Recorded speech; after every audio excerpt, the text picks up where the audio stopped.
Ini adalah cerita tentang pengangguran yang tiba-tiba ke isekai, lalu jadi raja dan dipaksa bangun harem. Ya, ini adalah Harem Kingdom, visual novel buatan Smei yang cukup ganas dengan judul yang udah ketebak gimana ceritanya.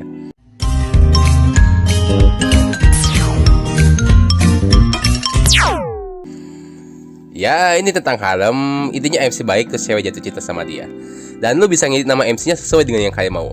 Mau pakai nama sendiri bisa, Oni-chan, One-chan, Senpai, atau apa lagi gitu lah. Ya, meski ujung-ujungnya buat pajangan, tapi ya lumayan lah. Oke, langsung aja cerita. Cerita dimulai dengan MC yang dibangun oleh teman masa kecil Hikari. さっさと顔洗って歯磨いて二度寝は脳細胞が死ぬからおすすめしないわよ。お、やっと起きた。 Di sini MC-nya udah lulus SMA dan kerjaannya nganggur aja. MC-nya bejat, tetapi selalu gugup berat kalau amat deket sama cewek. Bahkan meski Hikari teman masa kecilnya udah jengkel sama si MC dengan sifatnya, sebenarnya si Hikari ini jatuh cinta sama si MC. だからなんでそういう時だけ男らしいのよあんたも。 Sikat aja, saat si Hikari magang-magang di kamar MC, tiba-tiba dada si MC mengeluarkan cahaya. Lalu, 大体ね。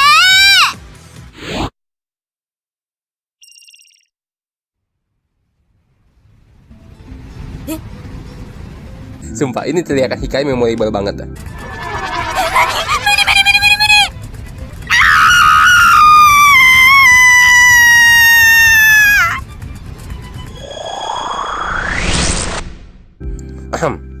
BTW sikat aja.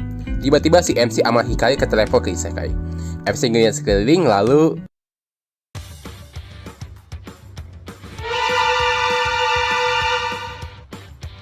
tiba-tiba prajurit kerajaan keluar dari gerbang dan dengan membawa pasukan seakan menyerang mengarah ke si MC dan Hikari. Lalu tiba-tiba こっちです。 seorang gadis berkerudung membawa MC dan Hikari lari dari kerajaan pasukan kerajaan. Setelah lolos dari ke jalan, si gadis itu meminta Hikari diam dan menunjukkan lengannya yang terluka akibat terjatuh. 動かないでください。え？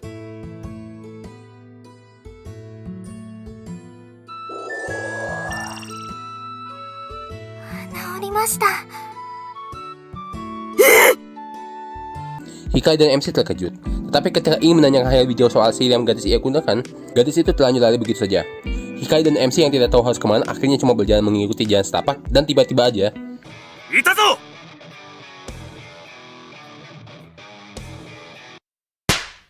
ちょっと強く引っ張らないでよ、痛いってば。 Hikari dan MC dibawa ke sebuah altar dan di sana dia bertemu dengan sekretaris kerajaan bernama Maro. Lalu 安心してください。拘束は一時的なもので、これは保護です。 MC kebingungan dengan situasi yang mereka alami. Tiba-tiba membawa paksa dan tiba-tiba bersikap baik juga.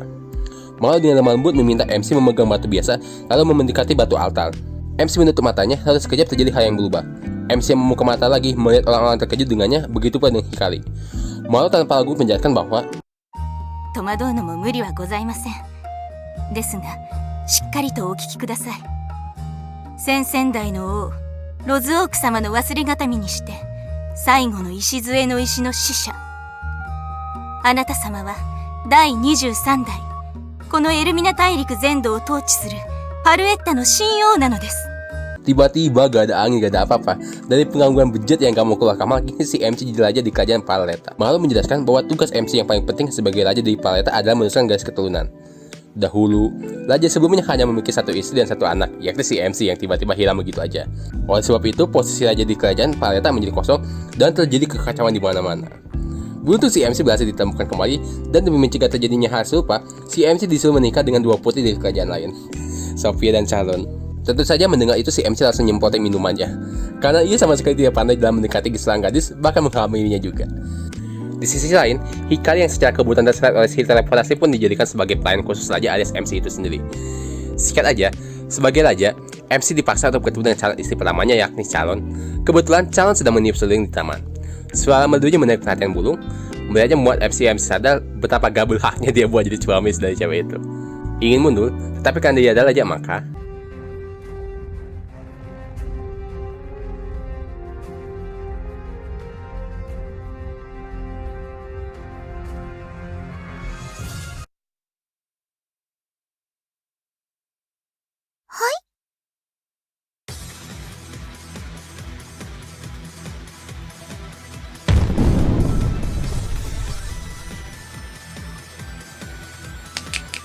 腹と顔面どっちがいい？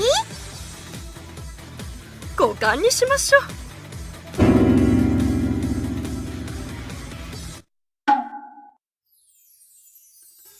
はじめまして陛下。東の地エルスパから参りましたシャルローネと申します。 Singkat aja, percakapan si Calon membuat MC deg-degan gak ketolong. Tapi karena si MC adalah seorang hikikomo yang berpengalaman dan sudah membaca ribuan XLG, jadi si MC itu bisa membedakan mana acting dan mana yang bukan. Ya, bisa dibilang ini kemampuan si MC dah. Lalu, なんとかじゃなくてシャルローネです陛下。不思議な方ですのね。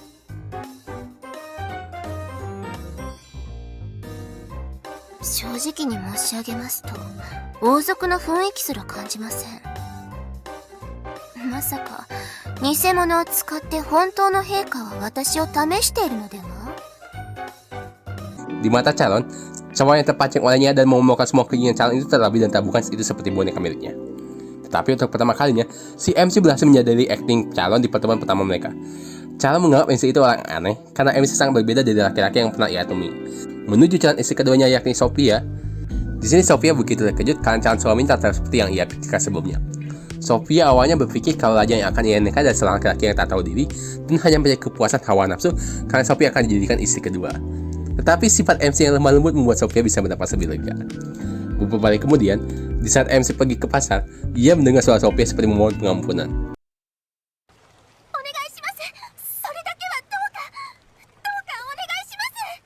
Rupanya Sophia sedang membela seorang gadis yang tertangkap basah mencuri buah. MC pun datang melihat yang terjadi dan rupanya gadis yang Sophia lindungi adalah gadis berkerudung yang pernah menyampaikannya dan Hikari. Spontan, sang MC dan Hikari membelanya. Tetapi semua pembelaan itu percuma karena ternyata selama ini dia adalah budak yang melarikan diri dari majikannya. MC pun tanpa basa-basi pun akhirnya menggunakan kekuasaannya sebagai raja. Malu mencoba menghentikan MC karena menggunakan uang kerajaan hanya untuk membeli budak adalah suatu pemborosan. Tetapi tanpa tergoda,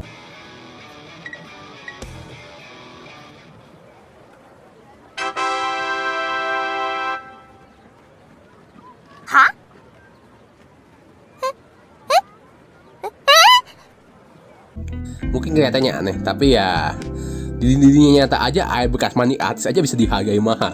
Apalagi gelas bekas minuman dan handuk bekas mani tuan putri. Sophia tidak tahu harus berkata apa, tetapi demi menyiapkan gadis itu, Sophia pun setuju. Karena itu juga ada yang ia inginkan. Intinya masa perbudakan telah selesaikan dengan gelas dan handuk putih Sophia. Lalu, 私のようなものがこの度こちらのお城で働かせていただくことになるなんて。自分でも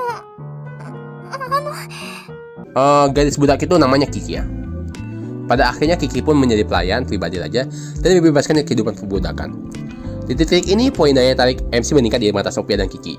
Sophia senang karena MC mengundang Kiki dan Kiki senang karena sudah ditolong MC. その地雷というものは存じ上げませんが、ありがとうございます。陛下のお気持ちは私にも伝わってきました。 Di sisi lain malah melihat kebaikan hati MC juga menyukai MC. Hingga それでもあなたは一人を選び、残り4人を捨て、不都合な現実からは目を背けて生きるのですか? selesai. BTW di prolognya masih ada lanjutan, tapi ya gak tahu mau gue jelasin atau enggak karena mulai dari sini konfliknya kecil gitu. Ya, gue tahu sih ini dibuat khusus buat menikmati doang sih. Apalagi nih ya, ada 5 jenis salam loh di situ. Ini maksudnya apa coba? Ini emang cuma buat ini doang loh, manjain bagian bawah tubuh kita loh. Ya sekian, terima kasih.